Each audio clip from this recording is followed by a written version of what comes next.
प्यारे बच्चों, आप सभी का स्वागत है हमारे YouTube चैनल में। आज हम फिर से आ गए हैं। हमारा जो लेक्चर नंबर 2 है वो शुरू करने जा रहे हैं। हमारा टॉपिक है मैटर इन आवर सराउंडिंग का लेक्चर नंबर 2 है साइंस का। प्रीवियस वीडियो में हमने जहाँ तक पढ़ा था प्लीज़ उसे जाके ज़रूर देखें और उसके बाद ही ये सेकेंड वीडियो शुरू करें।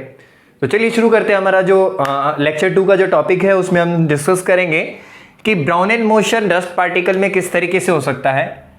ये आसान टॉपिक है, जस्ट थोड़ा सा हम ब्रॉड में पढ़ रहे हैं क्योंकि वीडियो के माध्यम से आप पढ़ रहे हो।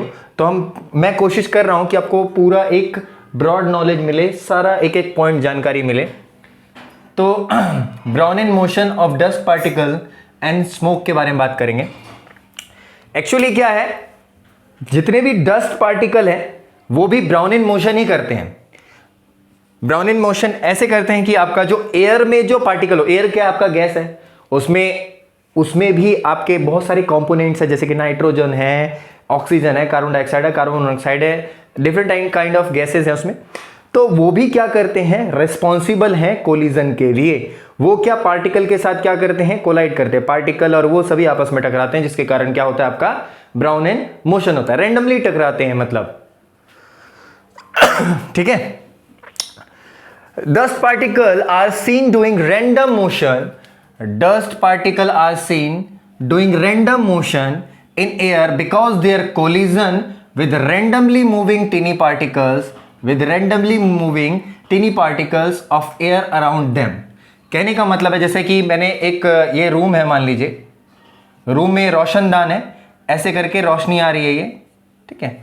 तो इसमें आप देखते होंगे कि डस्ट पार्टिकल होता है वो रैंडमली क्या कर रहा होता है, इधर उधर इस रोशनदान में इधर उधर क्या कर रहा होता है, मूव कर रहा होता है। इसका मूव करने का जो रीजन है वो क्या है, इसमें जो टिनी पार्टिकल जो एयर में होते हैं और आपका गैस है, एयर है, एयर के अंदर गैस है। गैस क्या है, एक मैटर है। टिनी पार्टिकल्स है वो भी एक मैटर है और गैस वो भी एक मैटर है। तो आपस में मैटर क्या करते हैं, कोलिजन करते हैं। उस कोलिजन के कारण क्या होता है, आपका ब्राउनिन मोशन होता है। अब हम आगे बात करेंगे, स्मोक जो है वो भी क्या करता है, रैंडमली मूव करता है। Because they are random moving particles in जो एयर में होते हैं वो क्या करते हैं, कोलाइड करते हैं। जो आपके स्मोक के जो रैंडमली मूविंग पार्टिकल्स होते हैं वो क्या करते हैं, एयर के पार्टिकल्स के साथ, यानी एयर में जो प्रेजेंट है गैस, उसमें जो पार्टिकल उसके साथ कोलाइड करते हैं। कोलाइड करने कारण क्या होता है, ब्राउनिन मोशन होता है। आपने देखा होगा, जैसे धूप बत्ती हो गया, अगरबत्ती हो गया, ये हम जलाते हैं तो ऊपर की तरफ वो मूव करता है। ये डिपेंड करता है कि वो लाइट है या हैवी है, ये आगे का विषय है समझने के लिए। जैसे अगरबत्ती को हम कहते हैं इंसेंस स्टिक। इंसेंस स्टिक कहते हैं, आप लोगों को बच्चों बता दूं, अगरबत्ती को कहते हैं इंसेंस स्टिक कहते हैं। अगरबत्ती में भी क्या होता है बेटा, आपका जो स्मोक पार्टिकल्स होते हैं, ऐसे ऐसे डॉट डॉट डॉट बना के दिखा रहा हूं, जरा ध्यान से देखना। अगरबत्ती में स्मोक पार्टिकल्स होते हैं, वो क्या एयर के सराउंडिंग आके एयर के पार्टिकल्स के साथ क्या करते हैं, कोलाइड करते हैं। और इसके कारण क्या होता है आपका, इसके कारण ये क्या करते हैं, ब्राउनिन मोशन करते हैं। रैंडमली इधर उधर क्या करते हैं, मूव करते रहते हैं। अच्छा, अब ब्राउनिन मोशन का एक और बात कर लेते हैं। कहने का मतलब मैटर से रिलेटेड हम पढ़ रहे हैं कि मैटर है क्या, आखिर मैटर के बारे में पढ़ कैसे रहे। जैसे कि स्प्रेडिंग ऑफ स्मेल, यानी खुशबू का फैलना। स्प्रेडिंग ऑफ स्मेल, जो खुशबू फैलती है। जैसे कि ये डीओ लिया है, डीओ को आप प्रेस करते हो, तो डीओ को प्रेस करने के बाद देखते होगे कि उसकी स्मेल जो है दूर तक चली जाती है। एक कमरे में फुसफुस होगा और दूसरे कमरे तक चला जाएगा, ठीक है। तो कहने का मतलब वो कैसे स्मेल करता है, तो स्प्रेडिंग ऑफ स्मेल भी बताता है। आप मानो या ना मानो, वो जो स्मेल जो है एक तरफ आपने आर्मपिट पे लगा लिया, ठीक है, आर्मपिट पे, बॉडी पे आपने लगा लिया। ऐसा तो नहीं है लगातार वो प्रेस हो रहा है, लगातार आप उसे दबाए जा रहे हो, सबको बोलो कि हाँ भाई देखो स्मेल इसकी अच्छी है। जस्ट एक बार हमें उसे क्या करना होता है, एक बार क्या करना था, फुसफुस करना होता है। बट उसके जो स्मॉल पार्टिकल्स होते हैं वो एयर में इस हमारे जो बॉडी के स्मेल्स के थ्रू, बॉडी के हीट के थ्रू कहा जाए, मतलब वो मूव करते रहते हैं, है ना, निकलते रहते हैं बॉडी से, मूव करते रहते हैं। और उसके कारण ये भी प्रूव करता है, spreading of smell proves that matter is made up of टिनी particles. मतलब बार बार यही रिपीट करा जा रहा है आपका इस वीडियो में कि जो मैटर होता है वो टिनी पार्टिकल्स का बना होता है। मैटर किसका बना होता है बच्चों, टिनी पार्टिकल्स का बना होता है। मैटर किस चीज का बना होता है, टिनी पार्टिकल्स का बना होता है, क्योंकि वो मूव कर रहा है। भाई हमें तो दिख नहीं रहा ना, आपने डीओ लगाया, आपने परफ्यूम लगाया, तो लगातार क्या करता है, मूव करता रहता है बिना कुछ किए। अच्छा, मम्मी खाना बनाती है आपके घर में, भाई बड़ा अच्छा डिश बना है, मान लो पालक पनीर बना हो या कुछ बना हो, तो उसकी जो स्मेल है वो पड़ोसी के घर में भी चली जाती है। वो चली कैसे जाती है, वो तो जिसकी मम्मी अच्छा बनाएगी उसके घर में जाएगा वैसे तो, बट लेकिन मैं टॉपिक पे आ जाऊं, इसकी स्मेल इसलिए जाती है क्योंकि जो एवोपरेट होके जो पार्टिकल्स निकलते हैं, जो कि एसेंस बनते हैं, वो टिनी पार्टिकल से ही मिलके बने हुए हैं। और टिनी पार्टिकल्स क्या करते हैं, रैंडमली मूव करते हैं, ब्राउन इन मोशन करते हैं। टिनी पार्टिकल्स क्या करते हैं, ब्राउन इन मोशन करते हैं, और वो एक जगह से दूसरी जगह क्या होते हैं, स्प्रेड हो जाते हैं। तो spreading of smells that matter is made up of टिनी particles moving randomly. ये क्या करते हैं, रैंडमली मूव करते हैं। तो यहां तक बच्चों आप वीडियो को पॉज करके, जहां पे मैं ना दिखूं बोर्ड के सामने, वहां पे आप जल्दी से इसको नोट कर लीजिएगा। अब हम आगे, मैं इसे रब करने जा रहा हूं, आगे हम पढ़ेंगे। एक्सपेरिमेंट है, इसमें हम पता करेंगे experiment with sugar and water. हमने क्या करना है, एक ना पॉइंट को मार्क कर लेना है। एक बीकर लेना है, बीकर लेना है, उसमें पानी ले लेना है। पानी लेने के बाद एक पॉइंट को क्या कर लीजिए, आप मार्क कर लीजिए यहां पे, ठीक है। तो मार्किंग करने के बाद जब इसमें हम शुगर डालेंगे, जब इसमें शुगर डालेंगे तो शुगर डालने के बाद देखिएगा कि मार्क से क्या होता है, इसका लेवल थोड़ा सा राइज हो जाएगा। मार्क से इसका लेवल क्या हो जाएगा, थोड़ा सा राइज हो जाएगा। मतलब पानी कहां तक था, पानी एक्चुअली कहां तक था, यहां तक था। अब इसका लेवल क्या हो गया, राइज हो गया। जब इसे थोड़ा समय हो जाएगा, जब ये ब्राउन इन मोशन करेगा, जब ये मूव करता रहेगा, जैसे घोलेंगे, कुछ समय तक छोड़ देंगे, चाहे चम्मच से घाल लेंगे, चाहे जैसे भी, तो घोलने के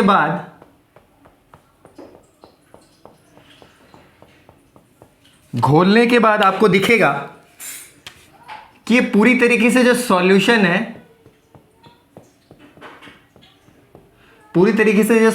है, ये अब मतलब इसमें शुगर जो है पूरी तरीके से सॉल्यूशन में आपको शुगर दिखेगा नहीं, नीचे इसके है ना बेस पे आपको शुगर दिखेगा नहीं। ये शुगर गया कहाँ, ये इसमें अब वाटर में क्या है, घुल चुका है। अब जो लेवल ऑफ वाटर है जो हमने मार्क किया था, वापस उसी मार्क पे आ जाएगा। इनिशियली जहां आपने मार्क किया था, ये वहां पे क्या आ जाएगा, यहीं पे आ जाएगा जहां पे हमने इनिशियली मार्किंग हमने कहां पे करी थी, शुगर के डालने से पहले, चीनी के डालने से पहले हमने मार्किंग करी थी। यहां पे चीनी डाले तो मार्क, वो क्या हो गया, वाटर लेवल क्या हो गया, रेज हो गया। जब ये घुल गया तो घुलने के बाद इसका क्या हो गया, वापस ये कहां पे आ गया, इनिशियल मार्क पे आ गया। तो कहने का मतलब हमने क्या समझा, इस एक्सपेरिमेंट से हमने ये समझा कि ये टिनी पार्टिकल्स होते हैं जो शुगर के होते हैं, adjust themselves in the shape between the tiny particles of water so the level of water in beaker remains same। कहने का मतलब यह है कि जो टिनी पार्टिकल्स है शुगर के, वो क्या करते हैं, इसके अंदर क्या कर लेते हैं, खुद को एडजस्ट कर लेते हैं, ठीक है। वाटर के अंदर क्या कर लेते हैं, एडजस्ट कर लेते हैं।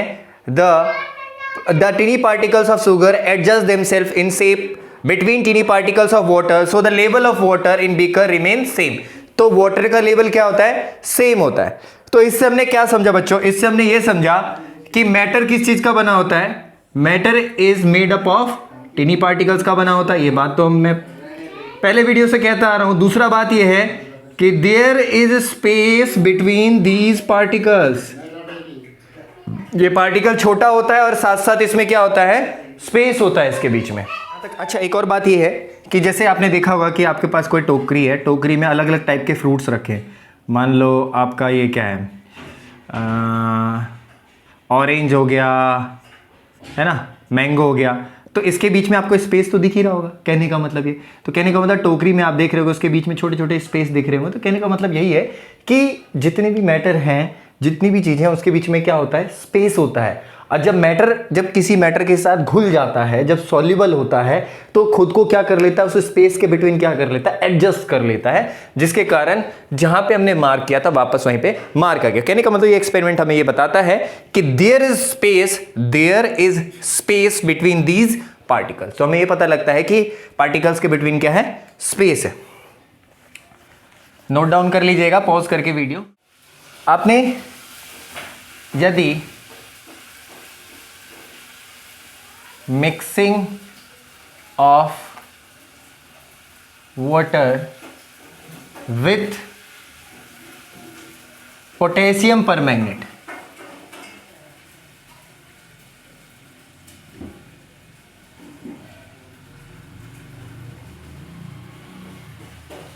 है ना, जिसे कहते हैं KMnO4 कहते हैं, ठीक है, केमिकल फॉर्मूला में।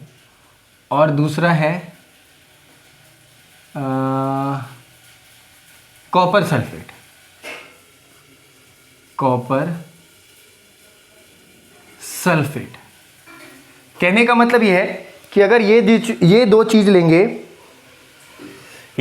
लेंगे और हमने क्या करना है, कुछ ना टेस्ट ट्यूब ले लेना है। टेस्ट ट्यूब ले लेना है, ज़्यादा एक्सपेरिमेंटल बेस्ड टॉपिक रहता है ये सब केमिस्ट्री का। कुछ टेस्ट ट्यूब ले लेना है, इसमें KMnO4 डालेंगे।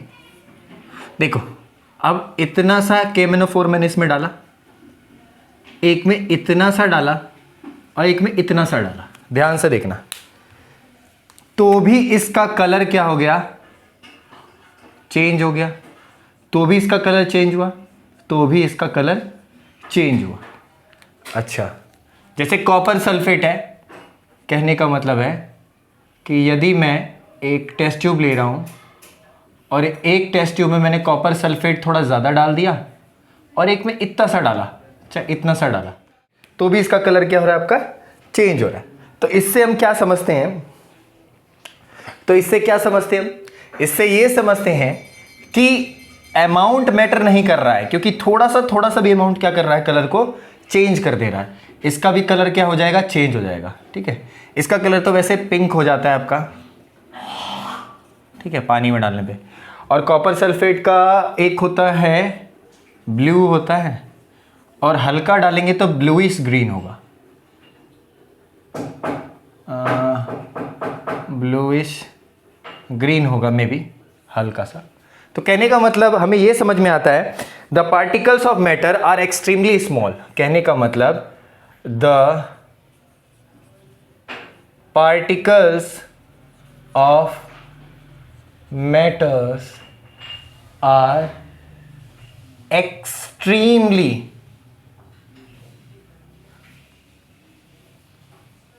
स्मॉल। कहने का मतलब पार्टिकल्स ऑफ मैटर जो है वो क्या है, बहुत ज़्यादा छोटे, हमारी अपेक्षा से भी ज़्यादा क्या है, छोटे होते हैं। कहने का ये एक्सपेरिमेंट थोड़ा लेबोरेटरी बेस्ड है। मैं आपको यहाँ पे एक्सपेरिमेंटल इक्विपमेंट्स तो है नहीं, जो सारी चीज़ें हैं नहीं जो मैं आपको दिखा पाऊँ, लेकिन मैं आपको इतना बता रहा हूँ, जब आप क्लास में जब प्रैक्टिकल्स वगैरह करोगे या दिखाया जाएगा आपको स्कूल में, तो ज़रूर देखोगे ये वाला, एक पोटेशियम परमैंगनेट और एक आपका कॉपर सल्फेट का CuSO4, ये दो एक्सपेरिमेंट ज़रूर दिखाया जाएगा। ठीक है, जहाँ तक बताया गया उसको नोट कर लीजिएगा। अब अगला टॉपिक हम करने जा रहे हैं। जैसा कि बच्चों मैंने आपको बताया था अभी, पोटेशियम परमैंगनेट और कॉपर सल्फेट किस तरीके से घुलता है। तो अच्छा, थोड़ा सा मैं बात करता हूँ, ये इसमें ब्राउनिन मोशन का क्या रोल है, इस पर थोड़ा सा बात करते हैं। जैसे कि आपको पता है डिफ्यूजन टॉपिक है, the process of mixing two substances due to Brownian motion of particle is called diffusion. यानी डिफ्यूजन क्या होता है, ब्राउनिन मोशन के कारण जब दो चीजें आपस में घुल जाती हैं, मिक्स हो जाती हैं, तो क्या कहलाता है आपका, वो डिफ्यूजन कहलाता है। मैंने पहले ही बताया था एक वीडियो के शुरुआत में कि आपको किस तरीके से कि टेम्परेचर मैटर करता है दो चीजों के घुलने के लिए। जैसे मैंने बताया था, as temperature increases Brownian motion increases and diffusion becomes fast. Temperature increase होता है तो ब्राउनिन मोशन क्या करता है, इंक्रीज हो जाता है, मतलब रैंडमली मूव करना क्या हो जाता है, फास्ट हो जाता है, जिसके कारण क्या होता है, आपका डिफ्यूजन भी क्या होता है, फास्ट हो जाता है, चीजें मिक्स जल्दी हो जाती है। मैं आपको एक प्रैक्टिकल के तौर पे दिखाऊंगा, जरा देखिए, बड़ा ही आसान है इसको समझना। आपको यहां तक मुझे लगता है समझ में आया होगा। मैंने आपको जस्ट इतना बताया कि डिफ्यूजन, जो मैंने अभी पोटेशियम परमैंगनेट से रिलेटेड बताया, कि the process of mixing of two substances due to Brownian motion of particles is called diffusion, as temperature increases Brownian motion increases and diffusion becomes fast. जैसे कि मेरे पास 2 glass of water है, एक थोड़ा ठंडा है और एक थोड़ा सा गर्म है। आप लोगों को दिख रहा होगा, फोकस एडजस्ट है, फोकस एडजस्ट है, ओके आप लोगों को दिख रहा होगा। देखिए अभी हम इसमें डालेंगे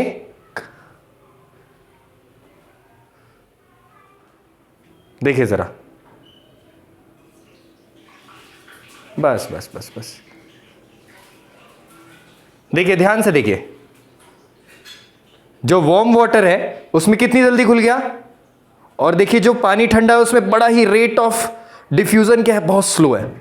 दिख रहा है आपको, रेट ऑफ डिफ्यूजन क्या है, बहुत स्लो है। रेट ऑफ डिफ्यूजन क्या है, बहुत स्लो है। देखिए इसका कलर आपको पूरा चेंज होता हुआ दिख रहा है बच्चों, आपको इसका कलर चेंज होता हुआ दिख रहा है। ये क्या है, ये आपका वार्म वाटर है, ये क्या आपका कूल वाटर है, ओके।